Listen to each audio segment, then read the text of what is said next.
Now we will discuss about galvanic cell or Daniell cell. The cell which involves spontaneous redox reaction to generate electricity is called galvanic cell or Daniell cell or Voltic cell.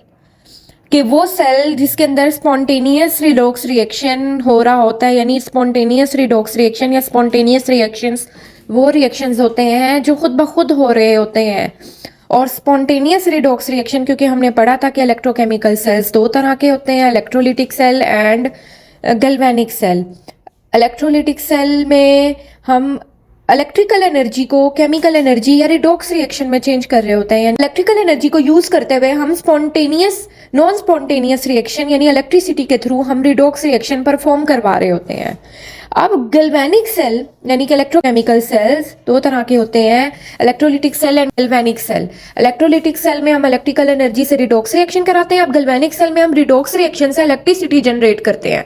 और ये spontaneous redox reactions हैं जो खुद ब खुद हो रहे होते हैं और इन रिडॉक्स रिएक्शंस के थ्रू इलेक्ट्रिसिटी जनरेट हो रही होती है। और इसको गैल्वेनिक सेल भी कहते हैं, डैनियल सेल भी कहते हैं और वोल्टिक सेल भी कहते हैं। अब नेम वोल्टिक, इसका नेम वोल्टिक क्यों है? क्योंकि इसको सबसे पहले डिस्कवर किया था इस सेल को अलेक्जेंड्रो वोल्टा ने, और उसने अपने नाम पे इसका नाम रख दिया वोल्टिक सेल।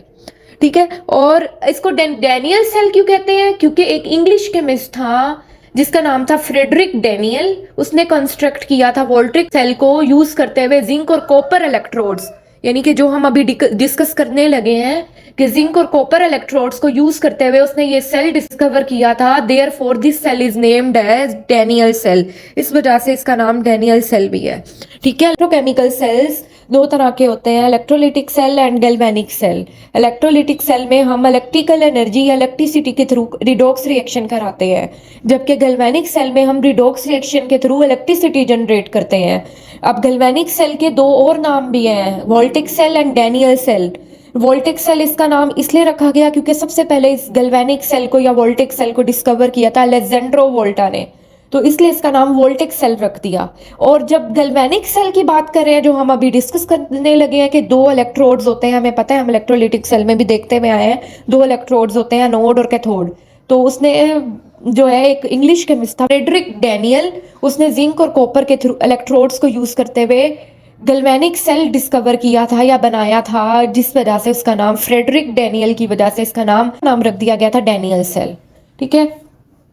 अब गैल्वेनिक सेल कंसिस्ट करता है फॉलोइंग पार्ट्स पे, इन पार्ट्स पे गैल्वेनिक सेल कंसिस्ट करता है, चार पार्ट्स है। नंबर वन, अ जिंक बार।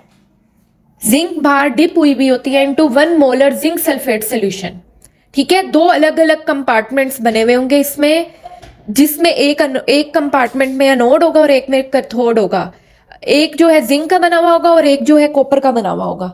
जो जिंक बार है या जिंक इलेक्ट्रोड है वो डिप हुई भी होगी जिंक सल्फेट सोल्यूशन में, क्योंकि हमने पहले भी कंडीशंस में पढ़ा है कि ऐसा इलेक्ट्रोलाइट यूज करना है जिसके अंदर उसी आयंस की कंसंट्रेशन ज्यादा हो। जैसे जिंक बार जो है वो डिप हुआ होगा जिंक सल्फेट सोल्यूशन में, copper bar dipped into the copper sulphate solution. और सॉल्ट ब्रिज बनी हुई होगी, इसमें एक न्यू एडिशन हुआ है इलेक्ट्रोलिटिक सेल से, ये थोड़ा डिफरेंट सेल होगा कि इसमें एक सॉल्ट ब्रिज होगी, यानी कि एक ब्रिज बनी हुई होगी जो कि सॉल्ट की होगी, जो कि इन्वर्टेड यू ट्यूब होगी, यानी कि यू को उल्टा कर दो, इन्वर्ट कर दो तो वो यू ट्यूब होगी, इन्वर्टेड यू ट्यूब, जो कि कंटेन करेगी एक इनर्ट इलेक्ट्रोलाइट, यानी उसके अंदर एक इनर्ट इलेक्ट्रोलाइट होगा, जो कि वो ऐसा इलेक्ट्रोलाइट उस ट्यूब के अंदर जो कि किसी चीज से रिएक्ट नहीं करेगा, सच एज KCl। हमने पहले ही पढ़ा कि एक सॉल्ट ब्रिज होगी, तो यहाँ पे सॉल्ट है, सॉल्ट KCl पोटाशियम क्लोराइड। ठीक है। और फोर्थ जो पार्ट है इसका वो है a voltmeter to measure current, और एक वोल्ट मीटर लगा हुआ होगा एक गैल्वेनिक सेल के साथ, जिसके थ्रू हम इलेक्ट्रिक करंट मेजर कर सकेंगे। ठीक है। वर्किंग ऑफ गैल्वेनिक सेल और डैनियल सेल, हमने पहले इसकी इंट्रो देखा कि गैल्वेनिक सेल को वोल्टिक सेल भी कहते हैं, डैनियल सेल भी कहते हैं। उसके बाद हमने देखा कि गैल्वेनिक सेल किस पे कंसिस्ट करता है, यानी उसकी कंस्ट्रक्शन क्या है। एक जिंक बार होता है, एक कॉपर बार होता है, एक सॉल्ट ब्रिज होती है जो कि इन्वर्टेड यू ट्यूब होती है जिसके अंदर इनर्ट इलेक्ट्रोलाइट होता है, और एक वोल्ट मीटर होता है जिसके थ्रू हम इलेक्ट्रिक करंट मेजर करते हैं कि रिडॉक्स रिएक्शन ने कितना करंट या कितनी इलेक्ट्रिसिटी प्रोड्यूस की है। उसके बाद हम वर्किंग देखने लगे हैं गैल्वेनिक सेल की या डैनियल सेल की, कि each compartment of cell act as half cell. When circuit is complete, जब सर्किट कंप्लीट होगा यानी कि दो हाफ सेल्स मिलकर एक कंप्लीट सेल बनाएंगे। जब सर्किट कंप्लीट हो जाएगा, electrons begin to flow from zinc rod through the external wire to the copper rod. ठीक है, जैसे सर्किट कंप्लीट हुआ, इलेक्ट्रॉन्स का फ्लो स्टार्ट हो जाएगा जिंक रोड से कॉपर रोड की तरफ या कॉपर इलेक्ट्रोड की तरफ। ठीक है, और zinc half cell act as anode, zinc half cell anode के तौर पे एक्ट करेगा, और copper half cell act as cathode, और कॉपर हाफ सेल कैथोड के तौर पे एक्ट करेगा। क्योंकि डैनियल सेल में क्या हो रहा होता है, इलेक्ट्रॉन्स फ्लो करते हैं जिंक रोड से, क्योंकि ऑक्सीडेशन हमेशा अनोड पे होती है, यानी रिमूवल ऑफ इलेक्ट्रॉन हमेशा अनोड पे होते हैं। तो अनोड बना हुआ होगा जिंक रोड का, तो जिंक की ऑक्सीडेशन हुई, रिमूवल ऑफ इलेक्ट्रॉन हुए, और ये हुआ अनोड पे। और जैसे ही सर्किट कंप्लीट हुआ, उस एक्सटर्नल वायर के थ्रू इलेक्ट्रॉन्स मूव करना शुरू कर देंगे, फ्लो करना शुरू कर देंगे, किसकी तरफ, कॉपर रोड की तरफ या कॉपर कैथोड की तरफ। ठीक है, कॉपर कैथोड की तरफ गए, क्योंकि कैथोड जो है कॉपर का बना हुआ होगा। और क्योंकि जिंक में, इस वजह से जिंक को अनोड बनाया और कॉपर को कैथोड बनाया, क्योंकि अनोड पे हमेशा ऑक्सीडेशन होती है और कैथोड पे हमेशा रिडक्शन होती है। जिंक को इसलिए अनोड बनाया कि जिंक में ज्यादा टेंडेंसी होती है as compare to copper oxidise होने की, यानी ऑक्सीडेशन करने की। सो जिंक एटम्स जो है ऑक्सीडेशन करेंगे, रिमूवल ऑफ इलेक्ट्रॉन्स हो जाएंगे, और हमें जो है जिंक आयन यानी Zn+2 आयन्स मिल जाएंगे, और वो लीव कर जाएंगे, इलेक्ट्रॉन्स वहां से लीव कर जाएंगे, यानी एनोड से इलेक्ट्रॉन्स लीव कर जाएंगे, वो इलेक्ट्रोलाइट में से पास होते हुए जो है मूव कर जाएंगे किसकी तरफ, एक्सटर्नल सर्किट के थ्रू कैथोड की तरफ या कॉपर की तरफ, कॉपर बार की तरफ मूव कर जाएंगे।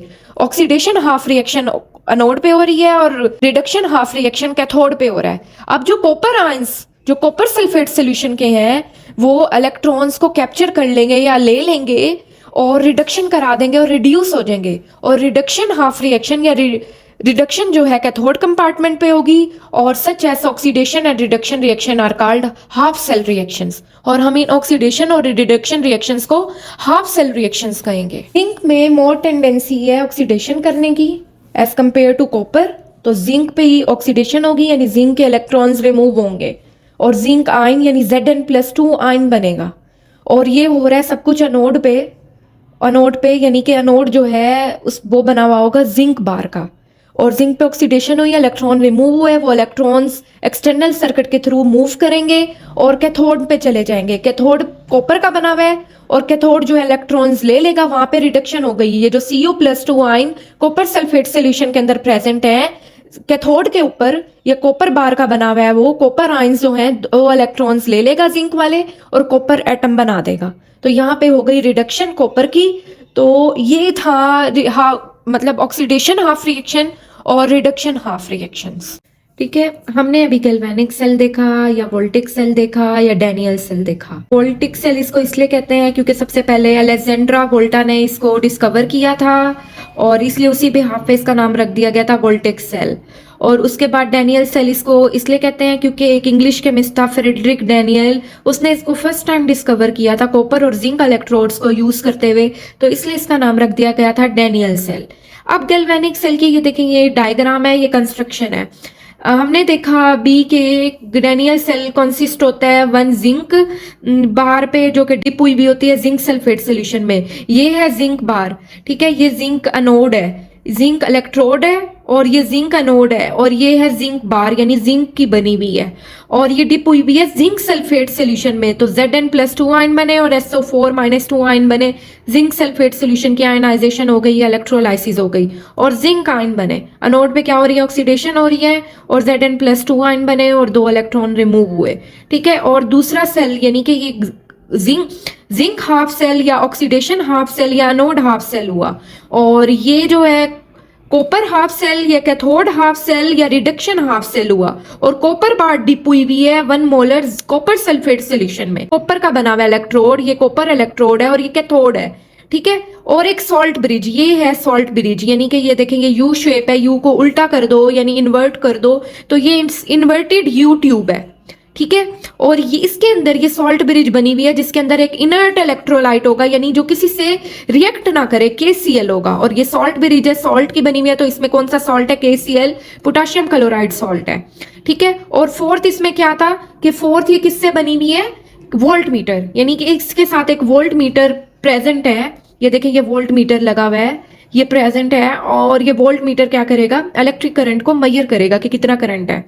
अब जैसे ही ये सर्किट कंप्लीट हुआ, इलेक्ट्रॉन्स जो हैं ये देखें, ये जो जिंक आयंस की ऑक्सीडेशन हुई, यानी इलेक्ट्रॉन्स रिमूव हुए, इलेक्ट्रॉन्स Zn+2 आयन बना दिया, और +2 इलेक्ट्रॉन जो रिमूव हुए वो एक्सटर्नल सर्किट से मूव करते हुए कैथोड या कॉपर बार की तरफ आ जाएंगे। यहाँ ये कॉपर बार पे आ गए तो कैथोड पे आ गए, या कॉपर बार पे क्या हुआ, Cu+2 आयंस जो हैं उनकी क्या हो गई, यहाँ पे रिडक्शन हो गई, यानी Cu+2 आयंस ने वो 2 इलेक्ट्रॉन्स ले लिए और यहाँ पे हो गई रिडक्शन, एडिशन ऑफ इलेक्ट्रॉन हो गया, और Cu+2 से कॉपर एटम बन गया, ये कॉपर एटम बन गया। तो ये हो गई ऑक्सीडेशन हाफ रिएक्शन और रिडक्शन हाफ रिएक्शन। और इसके थ्रू जो है, यानी ये जो स्पॉन्टेनियसली खुद ब खुद रिएक्शन हो रहा है, रिडॉक्स रिएक्शन हो रहा है, इसके थ्रू जो इलेक्ट्रिसिटी, इलेक्ट्रिक करंट जो है प्रोड्यूस हो रहा है, इसी को कहते हैं गैल्वेनिक सेल या डैनियल सेल या वोल्टेक सेल।